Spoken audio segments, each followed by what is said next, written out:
I took less than everybody, and I can point it out. I have blood work from the very beginning. How deep can you go into that? Okay, so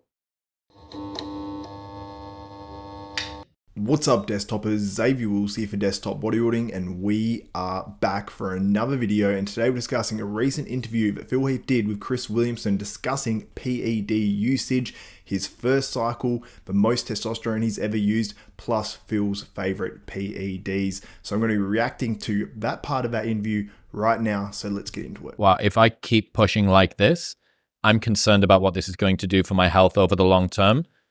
Talk me through that, that mindset when you are faced with those choices. I love this conversation because I took less than everybody, and I can point it out. I have blood work from the very beginning. How deep can you go into that? Okay, so I won the Miss USA taking 500 milligrams of testosterone with a shot of Deca a week. I didn't have any money, but I whipped everybody's ass. So Phil Heath claims he used less than everybody, and considering he was a 7-time Mr. Olympia, 7 times best in the world, then that's pretty wild if he was using less than everybody, at least on that Olympia stage. And I sort of might believe that, at least in the open Mr. Olympia. I have heard guys like Flex Lewis have actually used a very, very small amount from some credible sources as well, just because he couldn't exceed that 212 weight cap. So I always would have loved to have seen what Flex looked like in the open. But 500 milligrams of testosterone a week is not a huge amount to turn pro on, obviously. If you guys know, most of these top sort of amateurs sometimes using more than the actual top IFBB pros, which is pretty crazy. And 200 milligrams of Deca a week, I assume, because he said 1 shot of Deca a week. So if it's dosed to what the standard sort of amount is, that's 200 milligrams per mil. That means total he's only using 700 milligrams of anabolics to actually compete and win his IFBB pro card. So pretty damn wild. And Deca isn't normally known as a pre-contest type drug, but really all it's going to do is hold a bit more water retention. He's still going to gain muscle from it. He might not look quite as crisp and hard as using some of these other compounds, but still, it's more about body fat and water retention. And if he's got the, obviously, anabolics in there and making his muscles get bigger, push against the skin more, he's not going to have a physique that just looks totally bloated just because he's using Deca.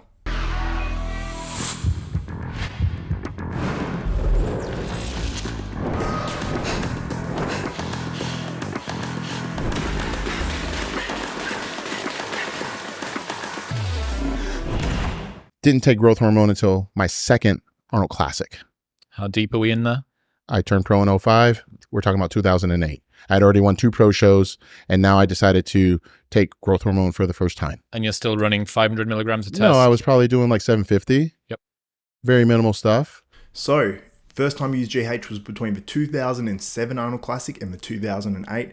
And when you look at the photos and you compare them, he definitely added a lot more size between those 2 contests. I remember that contest prep, he actually competed, I think, a week or 2 weeks prior, the Ironman Pro. And I remember seeing the photos coming out on Flex Online, and he just looked incredible. And everyone's like, wow, Phil looks crazy. Is he the next Mr. Olympia? And eventually he did end up becoming Mr. Olympia as well. And he just looked absolutely fantastic at those 2008 shows. He looked fantastic in 2007. And you might even say you prefer a 2007 look at Phil Heath because he was so refined and so crisp. But 2008, he was pretty damn phenomenal. And the growth hormone made a difference. You can see the difference here between the 2007 Arnold Classic on the left and the 2008 Arnold Classic on the right. It's just another level of thickness. And he said he's using about 750 milligrams of testosterone at that time. We don't know about other compounds he was using during that prep, so we've only got to guess. If he's matching the amount of anabolics with his testosterone, then maybe it's 1,500 total. Maybe it's 2,000 total, with some guys add more of that sort of stuff at the end. But we've got to sort of guess on that, at least to some extent. Okay, so it's drugs. So I pound everything, and then what? My trainer said, well, I can get you to Mr. Olympia in 2-3 years, but we don't know what's going to happen after that. So think about that mentality that we see today. Everybody's pounding this stuff. And here's the funny part. The muscle tissue is damaged. The skin texture is completely off. Look, man, you see the skin texture? You see that with anybody else? Probably not. Phil Heath makes a good point. Some of these guys do have terrible skin quality, and part of that might be the drugs. Part of it might also be the fact that these guys are pushing themselves to a certain level as well. I mean, when bodies are tired and run down, I know myself, my skin reacts and looks worse, but that can be obviously exacerbated by the drug use as well. And Phil is one guy that has phenomenal skin. I've said it in several videos. His skin quality is absolutely amazing. And that's a big thing. So that sort of leads me to believe that Phil could come back and have a great skin quality, plus his skin's getting thinner as well. At those Olympias where he actually lost it at the end, he still had that sort of same look, but he had the super thin skin. It was just all about the midsection, really. It seems to a lot of people, especially looking at your era, unbelievable that you wouldn't have just been taking everything under the sun. But why should I, when I was able to win my first couple amateur shows clean and then just add a little bit? When I always heard of a finishing touch, that was what was always talked about. And then I also saw guys in Colorado that were running a lot, not winning. I'm like, well, okay, so you run too much stuff. You know what happens? You develop side effects, right?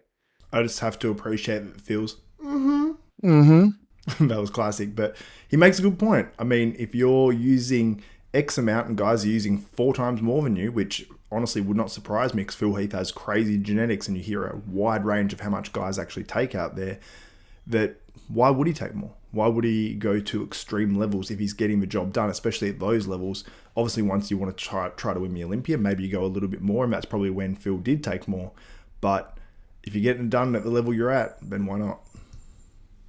What was the maximum that you ever got to in terms as far as tests? Yeah. 1,300. I tried 15, and then I was like starting to get watery.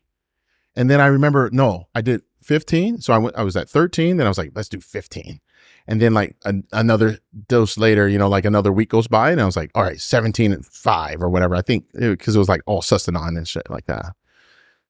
I just got more watery. It was just stupid. There was a stage of Phil's career where he definitely seemed to hold more water in my face.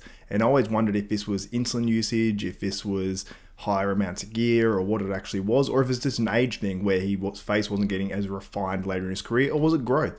Who knows actually what it was, but he says he got more watery when he used that extra amount. So the most he ever used was 1750. Sounds like it was for a very short period, and then he probably went back to that 1250, 1300 or whatever he's on before that. So then the same thing with growth hormone. Like, okay, so medical journals will state that if you take too much of this stuff, right, like now you're actually going to inhibit what? More insulin, problems, because I never run insulin, never ran it in my entire life. Never. Wow. Never. Give me some money, I'll put on a freaking show, like hand on Bibles, like lie detector test, but you're going to pay me that $1 million because I'm going to take all your damn money. I'm going to take it all. So anybody out there want to challenge, just put the money up and I'll do it on national television. I don't give a damn, but you're going to pay me though. So Phil claiming he never used insulin. Now, I thought maybe that was the one thing that he used during his career where he got, I wouldn't say a bloated look. I mean, everyone talks about the midsection being bloated and things like that. I think that was partially just because of age. Obviously, the lining of his stomach is very thin and he had that double hernia. So he definitely had some issues there that sort of caused that. So that may have happened regardless of any usage. It might have been exacerbated by the growth hormone usage or whatever. So I thought it might have been partially insulin related as well, because many guys say that, when you're forcing down that amount of carbohydrates plus using insulin, you get a bit more of a watery look, you get a bit of bloat in the stomach, and I thought that could have contributed to it. But Phil claims he's never used insulin in his career, and he'd take a lie detector test and put $1 million down on it. So, I mean, I'd love to see it. If there's any people out there, maybe the person that offered Jay Cutler $1 million to make a comeback to the Masters Olympia, maybe he can offer that up. But I messed around with tren and stuff like that, but even that, I realized how harsh that is. That's just stupid. It literally says like liver, kidney damage and all this. I was like, that's not happening. And what's funny for me is that I tried it enough to realize that I have high prolactin levels when I take it. So you got high prolactin. Now you take Dostinex. Why am I doing this? So Phil obviously mentioning that he's used tren in his career. Who knows how much exactly, because he doesn't state that there, but it sounds like he didn't really love it. And he mentioned Dostinex to actually counteract the effects of the tren, because some people will produce extra prolactin, which means obviously generally with guys, it means your dick's not going to work. So he said then you have to take Dostinex, which is actually cabergoline, which basically is a dopamine agonist, increases dopamine, reduces that prolactin level, so things sort of normalize a little bit. But then you're sort of taking 2 drugs, and obviously tren, which is very harsh, and I'm not sure how harsh caber is, but it's just adding extra to what you're already doing. So it didn't sound like Phil was the biggest fan of that, partially because of genetics, and maybe he just converts more to prolactin than most people, because that does seem to vary between person to person. My drug use was very minimal because I understood that there was life afterwards. I had some favorite, PEDs and stuff like that, like Winnie, stuff like that, and growth. But I mean, I just made sure that I took enough to get the job done. Because again, if they were ever going to start testing for shit, I needed to be ready to just be like, I don't need this. So Winnie and GH were some of Phil's favorite PEDs, which is interesting to know. And obviously Winnie is something that's used generally in a contest prep. Growth hormone obviously can be used year round, and some guys cut it out 2 weeks. Some guys use it most of the year, but people have to obviously recognize as well, there is an insulin effect to growth hormone. It can make people diabetics even as well. So it needs to be sort of a cautionary tale. And that's why many guys do use insulin with their growth hormone, at least for a part of it, to give their pancreas a rest, as Dave Palumbo sort of says on RX Muscle, and try to avoid that issue that it can cause with blood sugar and things like that. How many 300-pound bodybuilders do we have compared to Ronnie's era? A ton more, and they don't outmass Ronnie with quality muscle. Why? Because they're taking drugs more than they're actually doing the work. They're not allowing the body to catch up. So Phil believes that the reason why we're seeing more 300-pounders today and they're not as big as Ronnie is because they're smashing too many drugs.